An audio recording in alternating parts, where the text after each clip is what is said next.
दिल्ली के नरेला में एमसीडी चुनाव की तैयारी जोरों पर है। वहीं आज हम वहां के सभी प्रतिनिधियों ने नॉमिनेशन फाइल किया।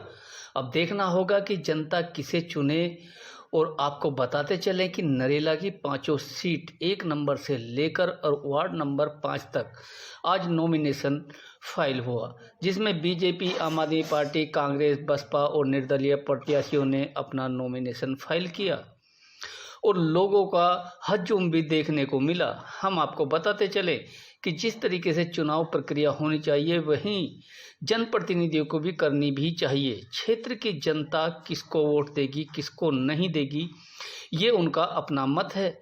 किसी पर कोई दबाव नहीं बना सकता, लेकिन हम न्यूज़ की ताकत चैनल के माध्यम से लोगों को जागरूक करने के लिए भी बता रहे हैं कि अपने मत का सही इस्तेमाल करें, अपना वोट का इस्तेमाल ज़रूर करें, जिससे कि आपका एक वोट एक अच्छा प्रतिनिधि को ला सकता है। आप वोट किसी को भी दें, लेकिन अपने मत का प्रयोग जरूर करें, जिससे कि क्षेत्र की समस्याओं का समाधान हो। अब देखना होगा कि क्षेत्र में कितनी सारी समस्याएं ऐसी हैं जिनका समाधान नहीं हुआ। पिछले काफ़ी समय से नरेला क्षेत्र की जनता त्राही त्राही से परेशान है। नरेला में किसी भी वार्ड में कोई कार्य नहीं हुआ।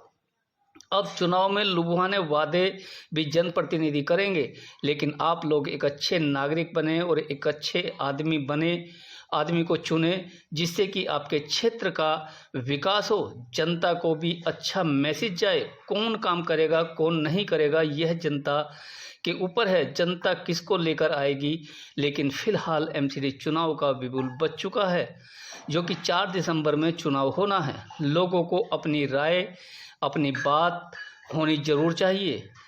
हमारी यही स्पेशल आज की एक खास रिपोर्ट है। हम बताते चलें कि आप सभी लोगों से यही बात है कि वोट जरूर करें। जितनी भी पार्टियां थी, चाहे वो निर्दलीय कैंडिडेट हो, चाहे वो शेर सिंह राणा जी की पार्टी हो, सभी पार्टियों ने आज यहाँ नॉमिनेशन फाइल किया है और लोगों का भी हजूम यहाँ देखने को मिला है। वहीं अब देखना होगा कि लोग किसे चुनेंगे, लेकिन सही आदमी को चुनना ही जनता की भी अपनी एक अच्छी राय होगी। आखिरकार पिछले 5 वर्षों से नरेला क्षेत्र की जनता परेशान है, क्योंकि कोई भी कार्य अभी तक नहीं हो पाया है। अब देखना होगा कि आगे क्या लोग किसे चुनेंगे और किसे नहीं चुनेंगे। फिलहाल सुनिए जनप्रतिनिधियों ने क्या क्या कहा है।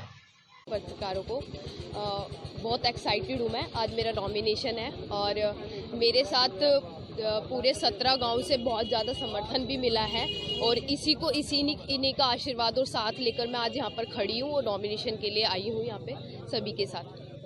सीधी टक्कर आपको किससे होगी?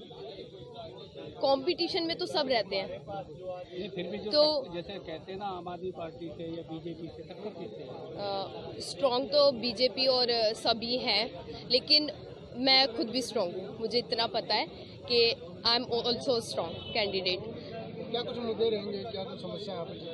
मुद्दे तो वही 10 मुद्दे 20 मुद्दे यही चलते आ रहे हैं। जो मूलभूत सुविधाएं हैं, जैसे कि सफाई लो, कूड़ेदान के लिए लो या फिर एजुकेशन के लिए लो, ये सारे मुद्दे तो वही सारे मुद्दे को लेकर ही हम आगे बढ़ रहे हैं, जो हमारे क्षेत्र के अंदर पिछले 20 सालों से कुछ भी नहीं हो रहा है। में रही हूँ, उनके हर दुख सुख में उनके साथ खड़ी थी। क्या कहना चाहोगे आप और जनता से? मैं जनता से यही कहना चाहती हूँ कि जिस प्रकार भारतीय जनता पार्टी ने महिलाओं को जो 50% आरक्षण दिया है, उस प्रकार मैं इस सीट को निकाल के दिखाऊंगी और भारतीय जनता पार्टी को ये सीट निकाल करके उनकी झोली में डाल दूंगी। चलिए, ठीक है, धन्यवाद।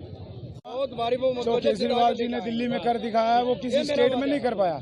और जब से देश आजाद हुआ है, पहली ऐसी सरकार बनी है जो दिल्ली से जाकर पंजाब में सरकार बनाई है। और दिल्ली में एमसीडी में भी हमारे मुख्यमंत्री केजरीवाल जी सरकार बनाने जा रहे हैं। और कांग्रेस जैसे कि रामनारायण जी को भगा लगा के करके लेके इन्होंने कार्य किया, 2 नंबर वार्ड में हमारे साथ हैं और जनता हमारे साथ है। मैं पूरे युवाओं को, दिल्ली के युवाओं को अपील करता हूँ, एक ऐसे स्पोर्ट्समैन होते हुए कि अपना बच्चों का भविष्य केजरीवाल के हाथ में दो और एमसीडी में भी केजरीवाल लेके आओ। बिल्कुल, एमसीडी में सबसे बड़ा मुद्दा साफ सफाई का रहा है। क्या लगता है आपकी बार आम आदमी पार्टी अगर आती है तो साफ सफाई किस तरीके से होगी, क्या मुद्दे होंगे? जब दिल्ली में सरकार आम आदमी की बनी है तो पूरी जनता खुश है और जनता का काम है, नेता का काम है जनता की सेवा करना। तो एमसीडी में भी केजरीवाल जी आएंगे तो पूरी साफ सफाई रहेगी। जो 20-25 पहाड़ कूड़े के बनाए हैं, जो हमारे वाल्मीकि समाज जो सुबह उठकर काम करता है उनकी सैलरी, जो स्कूलों में टीचरों की सैलरी, कोई भी नली खड़ंजा एमसीडी में बीजेपी ने नहीं किया।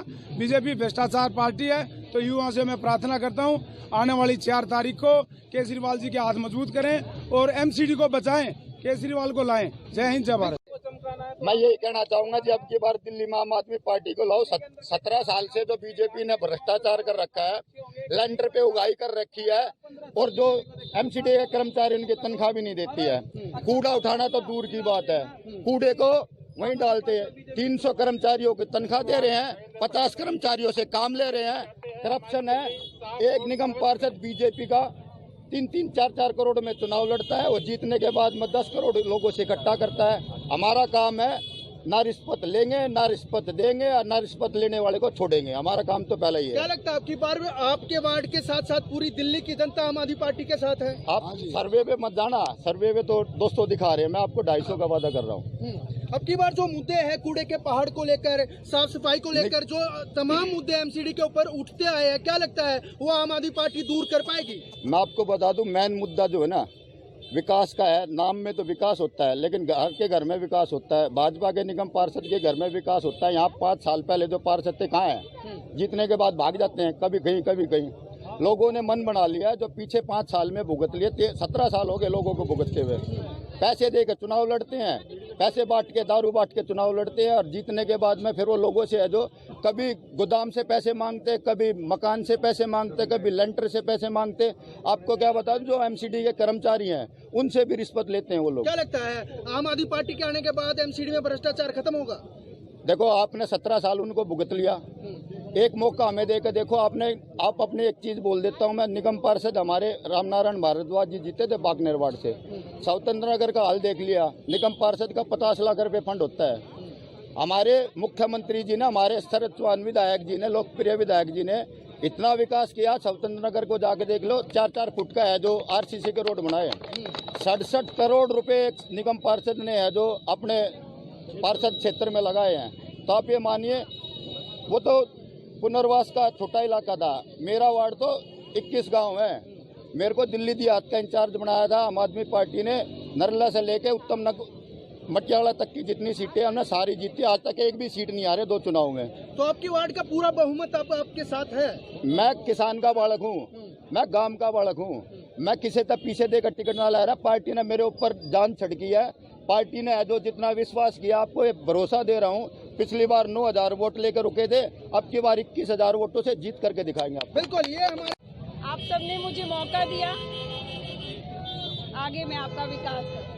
क्या मुद्दे रहेंगे, किस तरीके से आप जनता के लिए काम करोगे? मेन मुद्दे साफ सफाई को लेकर जो है वो एमसीडी आप हमें आने दो, हमारा काम देखना, उसके बाद बात करें। धन्यवाद।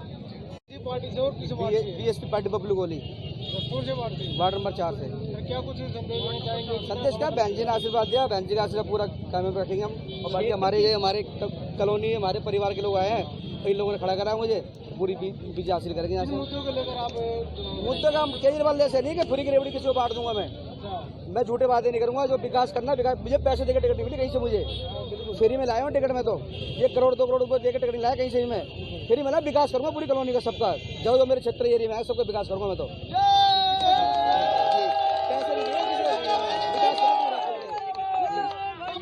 बहन जी का आशीर्वाद दिया है और मेरे कॉलोनी वाले, ये मेरे परिवार है, कॉलोनी नहीं है, मेरे परिवार, मेरे घर को नहीं है सब ये लोग। इन्होंने मुझे आशीर्वाद दिया है और इनका आशीर्वाद मेरे ऊपर सदा ही रहेगा।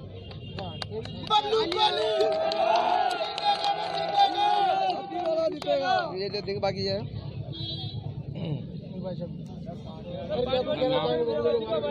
बबलू कोहली जी के बारे में पहले सबको आपको बताना चाहूँ, ये वो मौसमी मेंढक नहीं है जो केवल इलेक्शन के दौरान ही मतलब क्या कहते हैं कुएं से बाहर निकले। जब कोरोना काल में दूरियां ही दवा बनी हुई थी, तब इन्होंने दूरियां मिटाकर लोगों के पास जन जन लोगों तक पहुंचकर उनकी दिन रात सेवा की। ये वो नेता है जो हालात के बनाए हुए हैं और इनमें जो अपनापन लोगों ने देखा है, जो लोग चाहते हैं कि जो 2 हिस्सों में वार्ड बट गया था, लोग सोचते थे झुग्गीवाल एक तरफ रहे और जो सोसाइटी है वो एक तरफ रहे, तो यहाँ के लोगों ने अपने बड़े भाई को इस रणभूमि में उतारा है, जो अपने लोगों के लिए और सभी को अपना समझ के समाज कल्याण में सर्वोपरि समझते हुए संघर्ष करेंगे और समाज का जीवन स्तर उठाएंगे।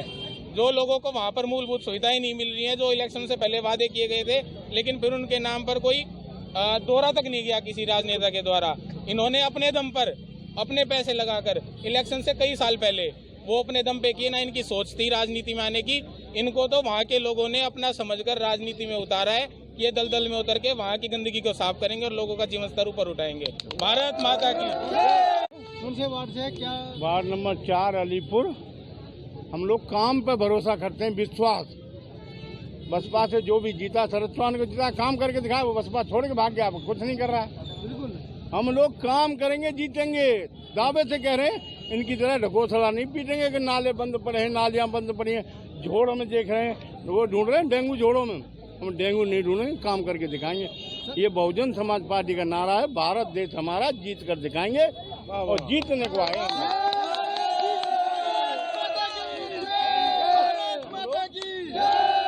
वार्ड 4 से कुसुम कोहली, बबलू कोहली को जिता कर लाएंगे अच्छे वोटों से। आपने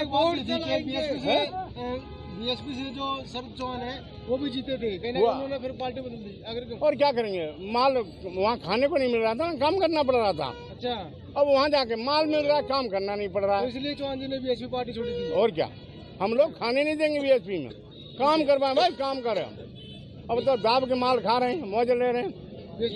बीएसपी पार्टी से पहले एक मिशन है, एक मोमेंट है, हम लोग काम करेंगे, हम लोग मोमेंट